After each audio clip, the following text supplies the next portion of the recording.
मित्रों जय हिंद। एपी ज्ञानगंगा के एजुकेशनल चैनल पर आप सबका हार्दिक स्वागत है। पूर्व की भांति हम आज भी उपस्थित हैं आप लोगों के लिए कुछ विज्ञान के महत्वपूर्ण एमसीक्यू क्वेश्चंस के साथ। पूर्व वीडियोज में आप लोगों ने फिजिक्स, केमिस्ट्री, जियोलॉजी और बॉटनी के 25 प्रश्न कर चुके हैं। कुल 100 प्रश्न आपने किए हैं, लेकिन कुछ महत्वपूर्ण प्रश्न अभी भी छूट गए हैं। तो फिजिक्स और केमिस्ट्री के 100 प्रश्न करना है और जियोलॉजी, बॉटनी के भी 100 प्रश्न पूरे करने हैं।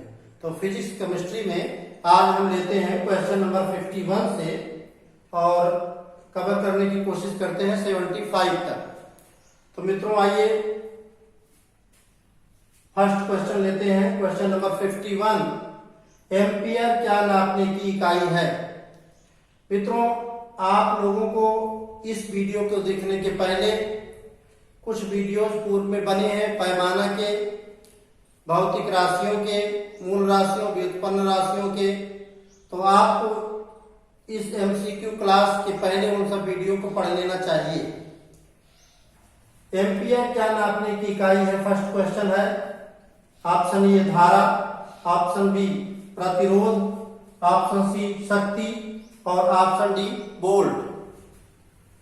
तो आइए देखते हैं कि धारा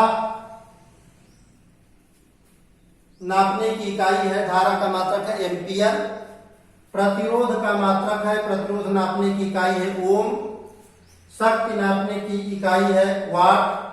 और वोल्ट यानी विभवांतर नापने की इकाई है, ये यहाँ विभवांतर होना चाहिए मित्रों। तो विभवांतर नापने की इकाई है वोल्ट।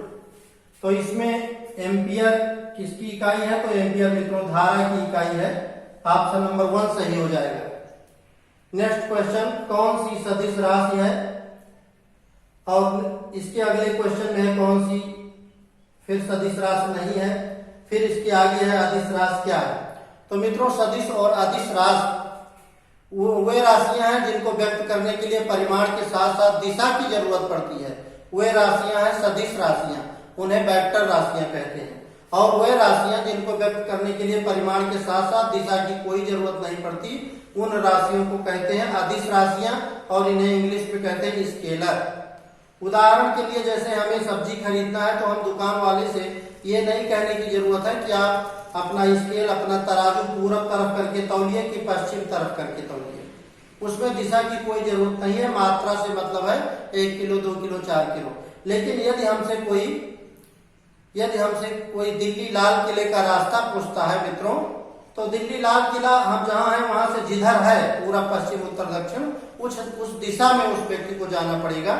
तो जो परिमाण के साथ साथ दिशा की भी जरूरत पड़े वो राशि सदिश है, और जिसमें दिशा की जरूरत ना पड़े वो राशि अदिश है। तो अब हम क्वेश्चन लेते हैं कि कौन सी राशि सदिश है। तो मित्रों सदिश राशियों में ऊर्जा, ताप, बल और चाल, 4 ऑप्शन दिए हैं। और सदिश राशि है ऊर्जा, ये अदिश राशि है, स्केलर है। ताप स्केलर है, चाल स्केलर है और बल ये सदिश राशि है। तो ऑप्शन सी आपका सही हो जाएगा। एक चीज और याद रखना है कि मित्रों वेग और चाल 2 चीजें हैं। यदि वेग है तो वो सदिश राशि हो जाता है, और यदि चाल लिखा है तो अदिश राशि हो जाता है। ये याद रखें, प्रारंभिक कक्षाओं में बच्चे लगभग एक ही मान बैठते हैं। तो चाल और वेग में ये अंतर है कि वेग सदिश है और चाल अदिश है। तो इसका विकल्प सी सही हो जाएगा। कौन सी सदिश राशि नहीं है? अब यहां देखना है कि कौन सी सदिश राशि नहीं है। तो जो सदिश राशि नहीं होगी वो अदिश राशि होगी, यानी इस वेक्टर नहीं होगी तो स्केलर होगी। तो स्केलर राशि, वेग जो है वेक्टर राशि है, सदिश राशि। संवेग ये सदिश राशि है यानी वेक्टर राशि है। कोणीय वेग ये सदिश राशि है यानी वेक्टर राशि है। और जो मित्रों द्रव्यमान है, तो द्रव्यमान ये हमारा अदिश राशि है। तो सदिश राशि नहीं है यानी अदिश राशि कौन सी है? तो विकल्प सही हो जाएगा हमारा सी। क्वेश्चन नंबर 54 लेते हैं। अदिश राशि है यानी वो राशि कौन सी है जिसमें परिमाण के साथ साथ दिशा की कोई जरूरत नहीं पड़ती? तो मित्रों अदिश राशि है बलाघूर्ण, ऊर्जा, संवेग और सभी। तो बल, आघूर्ण और संवेग ये सदिश राशि है। ऊर्जा ये भी ये अदिश राशि है, सभी हो ही नहीं सकता, तो ये ऑप्शन सही हो जाएगा, ऑप्शन नंबर बी, अदिश राशि है ऊर्जा। मित्रों एक चीज ध्यान रखना कि इस ऊर्जा की जगह पर कोई दूसरी अदिश राशि दी रहेगी तो वो विकल्प सही हो जाएगा। हमें जानना चाहिए कौन सी राशि सदिश है और कौन सी राशि अदिश है। अब नेक्स्ट क्वेश्चन लेते हैं, क्वेश्चन नंबर 55। एक अश्वशक्ति बराबर होता है। मित्रों हमारे आपके घरों में इंजन रहता है, तो इंजन को लोग कहते हैं कि ये 10 हार्स पावर का है, 5 हार्स पावर का है। तो हार्स पावर को हिंदी में अश्वशक्ति कहते हैं। अश्वशक्ति माने घोड़े की शक्ति। अगर किसी इंजन की शक्ति 1 हार्स पावर है, 1 अश्वशक्ति है, तो उसका मान होता है 746 वाट। तो मित्रों यहाँ आपके विकल्प में 746 दो जगह दिया है, 746 जूल दिया है, तो जूल मात्रक है ऊर्जा या कार्य का, ये विकल्प नहीं हो सकता। और दूसरा 746 वाट दिया है, तो शक्ति का मात्रक वाट है, आपका ऑप्शन नंबर सी सही हो जाएगा। और कंफ्यूजन के लिए ए और बी विकल्प में ये 546 और 646 दिए हैं, ये विकल्प गलत है। एक अश्वशक्ति 746 वाट के बराबर होता है। नेक्स्ट क्वेश्चन लेते हैं, पास्कल इकाई है। तो मित्रों दाब की, वर्षा की, आर्द्रता की और तापमान की। तो पास्कल मित्रों ये दाब की इकाई है, ऑप्शन नंबर ए सही कर लीजिए। क्वेश्चन नंबर 57 है, बल्ब का फिलामेंट किस धातु का बना होता है। मित्रों बल्ब आपने देखा होगा और जानते हैं कि बल्ब का आविष्कार अमेरिका के एडिसन नाम के वैज्ञानिक ने किया था। बल्ब के अंदर कैथोड और एनोड तारों के बीच में एक स्प्रिंग जैसी रचना होती है, बहुत पतली सी, और वही जब लाइट आती है तो इतना लाल हो जाता है कि उसी से रोशनी निकलती है, तो उसे बल्ब का तंतु कहते हैं और इंग्लिश में उसे फिलामेंट कहते हैं। तो प्रश्न है कि फिलामेंट किस धातु का बना होता है, ये हर क्लास की किताबों में साइंस में लिखा रहता है, कंपटीशन में अक्सर पूछा जाता है। तो बल्ब का फिलामेंट क्या लोहे का बना होता है, कि तांबे का होता है, कि टंगस्टन का होता है, कि सोने का है। तो बहुत लोग कंफ्यूजन में वो सोने जैसे चमकता है तो सोना लिख देंगे। वो इस धातु का बना होता है जो कम ताप पर भी रक्त तप्त हो जाए, लाल हो जाए और रोशनी देने लगे। तो मित्रों ये याद रखना है कि बल्ब का फिलामेंट टंगस्टन धातु का बना होता है, ये टंगस्टन धातु एक है। तो बल्ब का फिलामेंट या हिंदी में कहा जाए तंतु, ये टंगस्टन धातु का बना होता है। आवृत्ति का मात्रक है। मित्रों ये पूरा क्वेश्चन हो जाएगा तो आपको 2 सेकंड मौका देंगे इसका स्क्रीनशॉट लेने का। तो आवृत्ति का मात्रक है हर्ट्ज, सेकेंड, न्यूटन और जूल।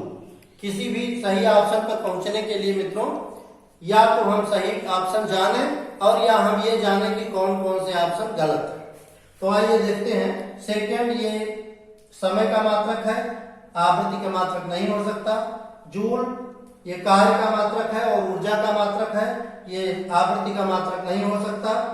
न्यूटन ये बल का मात्रक है, ये आवृत्ति का मात्रक नहीं है। और ये हर्ट्ज एक ही विकल्प बचा, तो आवृत्ति का मात्रक है मित्रों हर्ट्ज। अब आप लोग इसका स्क्रीनशॉट ले लीजिए, फिर आगे चलते हैं। मित्रों क्वेश्चन नंबर 59 लेते हैं। आवृत्ति एवं आवर्तकाल के बीच संबंध होता है। आप जानते हैं कि आवृत्ति कोई कंपन करने वाली वस्तु 1 सेकंड में जितना कंपन करती है उसे आवृत्ति कहते हैं, और एक कंपन में जितना टाइम लगता है उसे आवर्तकाल कहते हैं। तो आवृत्ति और आवर्तकाल एक दूसरे के अपोजिट होते हैं, यानी आवृत्ति बराबर होता है 1/आवर्तकाल और आवर्तकाल बराबर होता है 1/आवृत्ति। तो जब दो चीजें अपोजिट हों तो उनका गुणनफल 1 होता है। तो इतना सूत्र दिया है, n = t², n² t, n बराबर t। तो ये जो दो अपोजिट चीजें हैं ये गुणा करने पर 1 हो जाती हैं। तो आप विकल्प सही कर लीजिए, n t = 1 या आवृत्ति गुणे आवर्तकाल का मान 1 होता है। नेक्स्ट क्वेश्चन है, आवृत्ति तरंग दैर्घ्य और तरंग का वेग में क्या संबंध है। आप जानते हैं कि हम जो बोलते हैं इसकी ध्वनियां तरंग के रूप में चलती हैं। समुद्र की लहरें, जल की लहरें, तालाब में शांति जल के में पत्थर फेंकने पर उसमें विक्षोभ होता है, तो उसमें तरंगे लगातार आगे बढ़ती रहती हैं। तरंग का कुछ न कुछ वेग होता है, तरंग की आवृत्ति होती है और तरंगों में तरंग दैर्घ्य होता है। तो मित्रों इसका संबंध आपको जानना है। तो इसका संबंध का सूत्र है कि आवृत्ति बराबर वेग बराबर आवृत्ति गुणे तरंग दैर्घ्य। एक सूत्र है, वेग बराबर आवृत्ति गुणे तरंग दैर्घ्य। तो वेग को v कहते हैं, आवृत्ति को n कहते हैं और तरंग दैर्घ्य लैम्डा है। तो आपका सूत्र सही हो जाएगा v equals n lambda. v equals n lambda, विकल्प b आपका सही हो जाएगा। क्वेश्चन नंबर 61, अर्घ मात्रक है। अर्घ किसका मात्रक है? तो इसके लिए आपको पहले आपने मूल राशियां और व्युत्पन्न राशियां, मूल मात्रक और व्युत्पन्न मात्रक का वीडियो आपने पढ़ा है। तो उसमें आपने जो मात्रक पढ़े हैं वो सब MKS पद्धति के पढ़े हैं, यानी मीटर, किलोग्राम और सेकंड। अब यहाँ अर्घ की बात है, अर्घ शायद आपने उसमें नहीं पढ़ा है, लेकिन जान लें कार्य का मात्रक होता है जूल।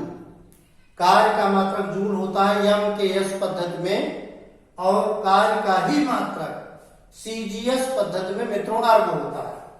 तो प्रश्न है कि अर्घ किसका मात्रक है? तो अर्घ है कार्य का मात्रक। आप लोग ऑप्शन बी सही कर लीजिए। नेक्स्ट क्वेश्चन लेते हैं, दूर दृष्टि दोष से पीड़ित व्यक्ति के चश्मे में कौन सा लेंस लगा होता है?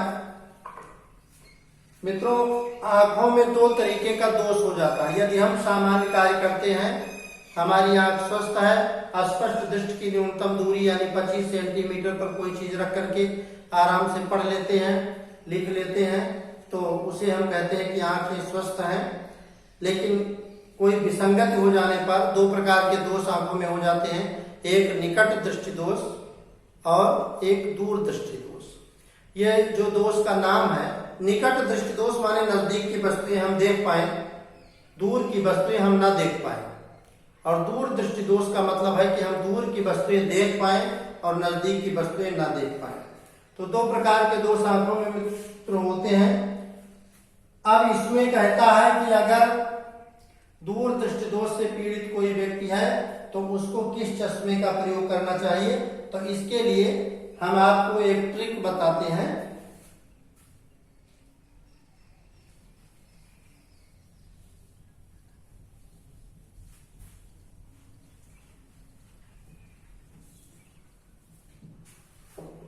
आप एक तरफ लिख दीजिए कि दूर दृष्टि दोष,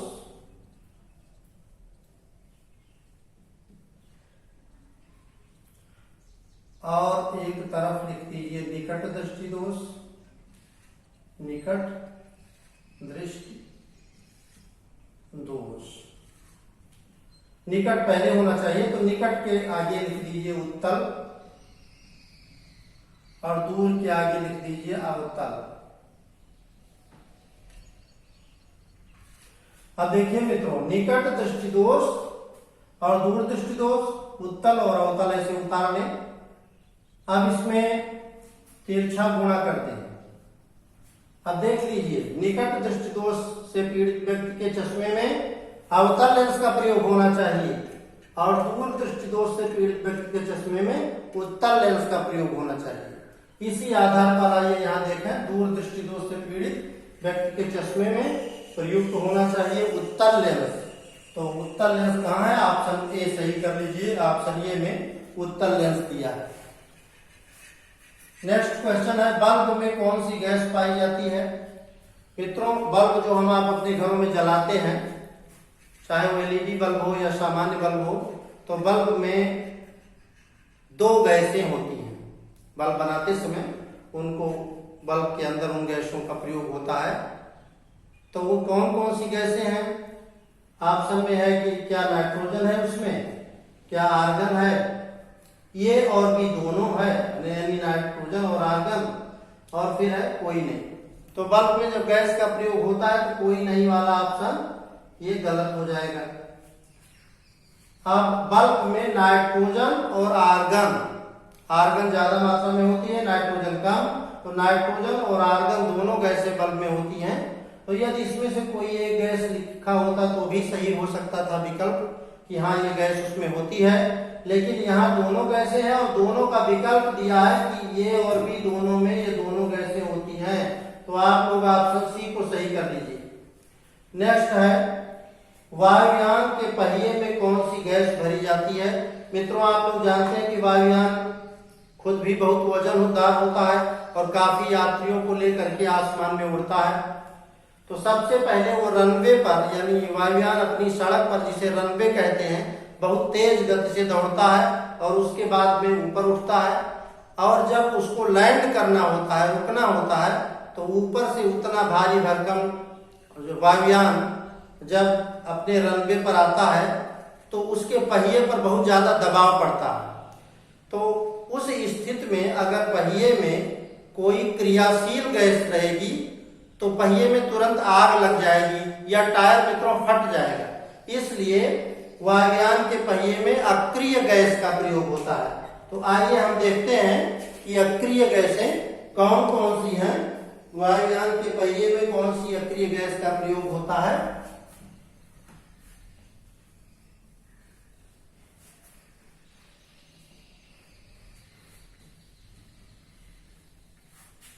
तो मित्रों अक्रिय गैस एक शून्य समूह की गैसें होती हैं। शून्य समूह की गैसें, शून्य समूह की गैसें होती हैं एक। तो शून्य समूह में कौन सी गैसें हैं। हीलियम, नियान, आर्गन, क्रिप्टॉन, जीनान और रेडान, इतनी गैसें हैं। हीलियम, नियान, आर्गन, क्रिप्टॉन, जीनान, इतनी गैसें शून्य समूह की हैं, इतनी गैसें अक्रिय हैं। और इसमें जो पहली गैस है हीलियम, इसका प्रयोग मित्रों वायुयान के पहिए में किया जाता है। तो हीलियम आपका किस विकल्प में है। ऑप्शन नंबर सी सही कर लीजिए। वायुयान के पहिए में हीलियम गैस का प्रयोग किया जाता है। मित्रों अब हम नेक्स्ट क्वेश्चन लेते हैं। क्वेश्चन नंबर 65 है मेंडलीफ आवर्त सारणी का प्रथम तत्व है।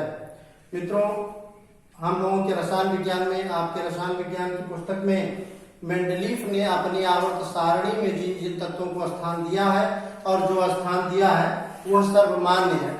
तो मेंडलीफ आवर्त सारणी में देखें कि पहला तत्व कौन सा है। तो मेंडलीफ आवर्त सारणी में जो तत्व है उसमें है हाइड्रोजन, फिर लिथियम, फिर सोडियम, फिर पोटेशियम, फिर रुबिडियम और caesium, francium. Hydrogen, lithium, sodium, potassium, rubidium, caesium, francium, ये मेंडलीफ आवर्त सारणी के प्रथम समूह के तत्व हैं। और इनको याद करने का ट्रिक है, हाय लीना करें रब से फरियाद। हाय लीना करें रब से फरियाद। Hydrogen, lithium, sodium, potassium, rubidium, caesium, francium. तो मेंडलीफ आवर्त सारणी में पहले प्रथम तत्व है और प्रथम तत्व का भी पहला तत्व है हाइड्रोजन। तो आप विकल्प सही कर लीजिए। मेंडलीफ आवर्त सारणी का प्रथम तत्व है मैग्नीशियम, सोडियम, लिथियम। और मित्रों इसमें एक विकल्प हाइड्रोजन का होना चाहिए, तो यहाँ हाइड्रोजन कर लेते हैं। मेंडलीफ आवर्त सारणी का प्रथम तत्व है हाइड्रोजन। नेक्स्ट क्वेश्चन है शुद्ध आशुद्ध जल का पीएच मान कितना होता है। तो मित्रों पीएच वह मान है जो किसी चीज की अम्लीयता और क्षारीयता बताता है। अगर किसी चीज का पीएच मान 7 से कम है तो वह अम्लीय है, किसी का पीएच मान 7 से ज्यादा है तो क्षारीय है। अगर कहा जाए पीएच मान 8 किसी चीज का है तो वो अम्लीय है कि क्षारीय, तो वो क्षारीय है। 7 से कम है तो अम्लीय है। लेकिन जो शुद्ध आसुत जल है, प्योर आसुत जल है, इसका पीएच मान एग्जैक्ट 7 होता है, यानी ये ना अम्ल होता है ना क्षार होता है। आसुत जल का पीएच मान 7 है। नेक्स्ट क्वेश्चन लेते हैं। निम्नलिखित में से कौन प्रबल अम्लीय है? मित्रों, अम्ल वही होता है जिसका पीएच 7 से कम होता है। तो ये पीएच 14 है, ये विकल्प नहीं हो सकता। ये 7 है, ये आसुत रहेगा, यानी न अम्ल रहेगा न क्षार रहेगा। ये दोनों अम्ल रहेंगे, लेकिन इसका पीएच 3 है और इसका पीएच 0 सबसे कम।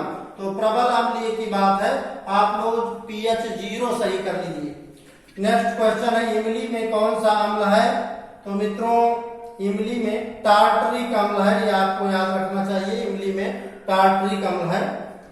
नेक्स्ट क्वेश्चन को हम अति लघुत्तरीय very short answer type question में ले रहे हैं कि फिटकरी का सूत्र क्या है। मित्रों, हम लोग जहाँ वीडियो बना रहे हैं वहां बादल घिराया है और जल्दी में प्रश्न हो जाए, वीडियो साफ आवे, इसलिए 2 प्रश्न जल्दी में ले रहे हैं। फिटकरी का सूत्र है मित्रों, फिटकरी को पोटास एलम कहते हैं, इसका एक और नाम है पोटेशियम एल्यूमिनियम सल्फेट। तो इसका सूत्र है K2SO4 Al2SO4 का होल थ्राइड, K2SO4 Al2SO4 का होल थ्राइड इंटू 24H2O। और नेक्स्ट क्वेश्चन है मित्रों, सिंदूर का रासायनिक सूत्र क्या है? तो सिंदूर को मर्क्यूरिक सल्फाइड कहते हैं और इसका रासायनिक सूत्र है HgS।